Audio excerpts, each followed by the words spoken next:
بيه، حبيبي ايه الاخبار؟ ازيك؟ اولز جود. انت كله ايه حلو. اخبارك؟ كله زي الفل. رحله عنيفه في الاف ام بي من حتت مختلفه، اند اب جريل سيت اب. يمكن واحد من اوائل الناس اللي اخترعت حته البوب ابس في مصر. احكي لنا اكتر بقى، ايه اللي جابك هنا؟ بص هقول لك، هي جريل سيت اب هي بوب اب ايفنت. احنا بدانا تقريبا من سنتين. بدانا الايفنت بيحصل كل شهر. اتس بوب اب ايفنت. اللي عملناه او اللي كنا بنحاول نعمله ان احنا كان نفسنا نعمل حاجه، والدنيا صعبه جدا ان انت تبدا حاجه بيرمننت. مش سهله خالص. كوست كتير وممكن تعمل كل حاجه صح في الدنيا والاكل بتاعك حلو بس الناس ما عجبهاش. فالكوست ان انت تبدا حاجه بيرمننت مش سهل. البوب اب از فيري فلكسبل ان انت ممكن تخليك تجرب الماركت وبعدين تادابت تغير. بس فجربنا جريل سيت اب والحمد لله الحمد لله الدنيا اشتغلت. بدانا يمكن كنا بنهوست في الاول 200 حد والحمد لله دلوقتي وصلنا ل 1500 جايز اكتر كمان. واو. ايه هو البوب؟ البوب اب سيمبلي ان انت مش محتاج.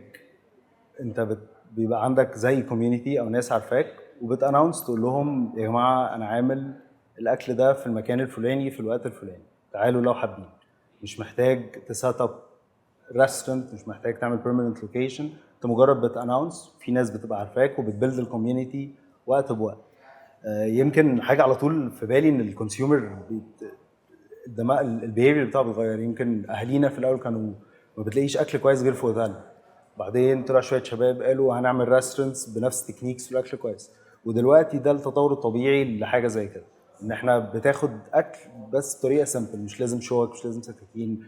ساعات بيبقى موجود بس هي مش محتاج كل البروسيس الكبيره قوي اللي موجوده فيه. بتسهل على الناس وعلى نفسك.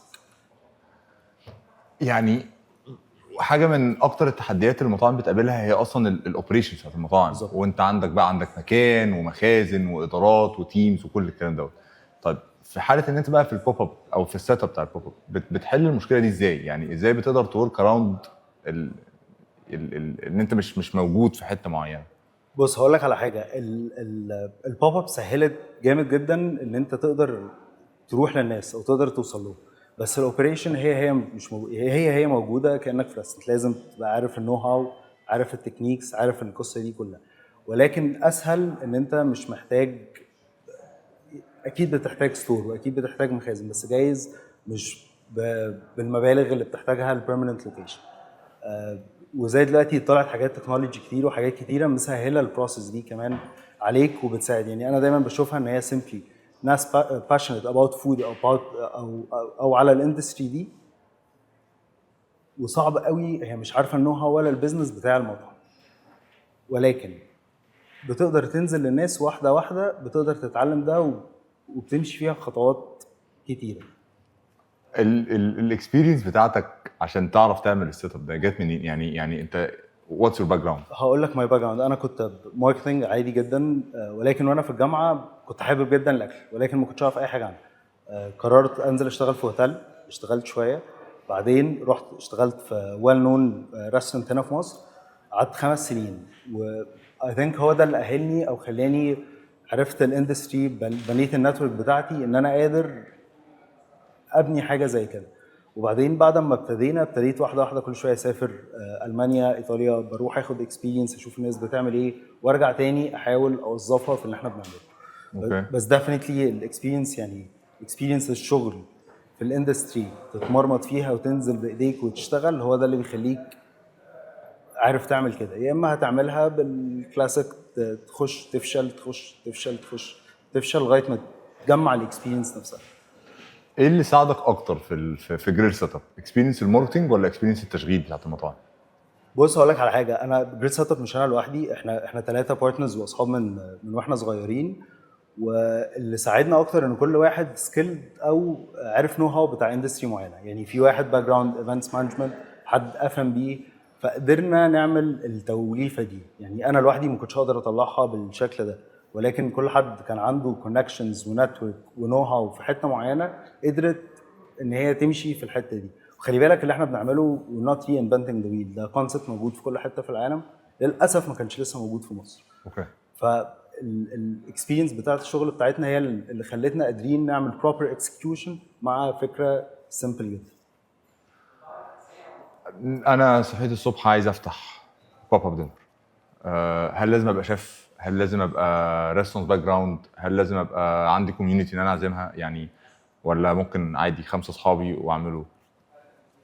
بص يعني هقول لك على حاجه، هي يعني somehow بدات معانا بالطريقه دي. احنا عزمنا ناس والناس جت، بس كان عندنا الاكسبيرينس شويه ان احنا كنا شغالين بقالنا فتره، كنا عارفين شويه بنعمل ايه، يات اكسبيرينس كتير قوي اتعلمناها ثرو اوت الموضوع. بس انا بشوف يعني رايي الشخصي ان انت لو عايز تبدا في حاجه، كو فاوندر نتفليكس دايما بيقول جرب وبعدين شوف، ممكن ما تشتغلش.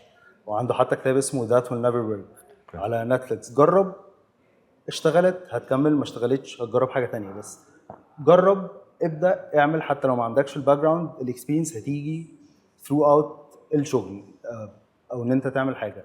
ولكن طبعا الشغل في الاندستري ده بيوفر عليك كانك بتتعلم بفلوس غيرك، فبيوفر عليك وقت كتير وفلوس كتير قوي تضيعها.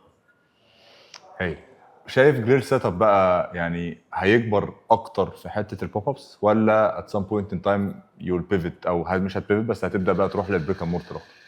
بص هقول لك على حاجه، اي ثينك ان اللي جاي بعد كده فكره البوب اب، او ان انت تقدر تروح تفتح في الساحل شهرين وترجع، او تروح في مكان تفتح شهرين وتمشي.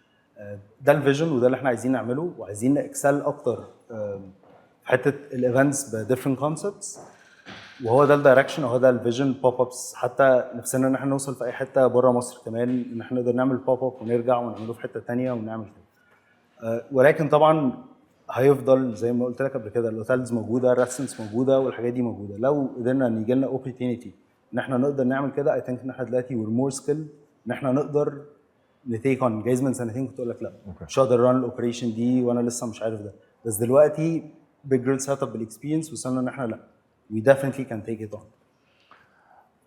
لما برجع ابص كده على ال5 سنين اللي فاتوا او 7 سنين اللي فاتوا، متهيألي شكل التكنولوجي او الحلول الرقميه اللي موجوده دلوقتي اختلفت جامد جدا.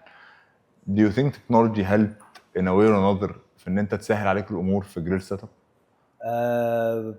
100%. بص خلينا ناخدها ان هي زي في اي اندستري. في الاول كنت محتاج تنزل تقابل حد عشان تديله فلوس، دلوقتي بتاكد زرار الفلوس بتبعت له سيم اكسبيرينس، مش متاثره في حاجه.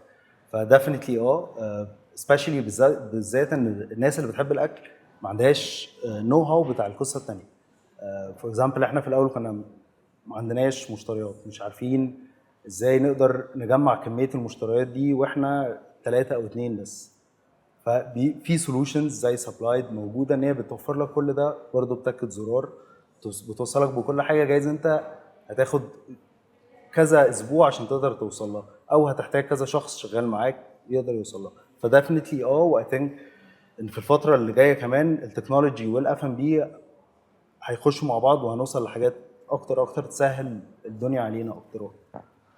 احمد انا مبسوط ان احنا اتكلمنا النهارده. انا ثانك يو سو ماتش. بنبهر دايما بفكره ان احنا بنغير حاجه، بنغير واقع، بنغير طريقه تشغيل صناعه مهمه زي صناعه الاكل والشرب في مصر. وديفنتلي انت واحد من الناس اللي عرفت تعمل كده بانترودكشن حاجه جديده على الماركت. ف keep inspiring, keep doing what you're doing. You're doing really great. Thank you so much. وبلاجر يا جوهر، وانا مبسوط ان انا كنت معاك هنا. Thank you so much. ميرسي حبيبي.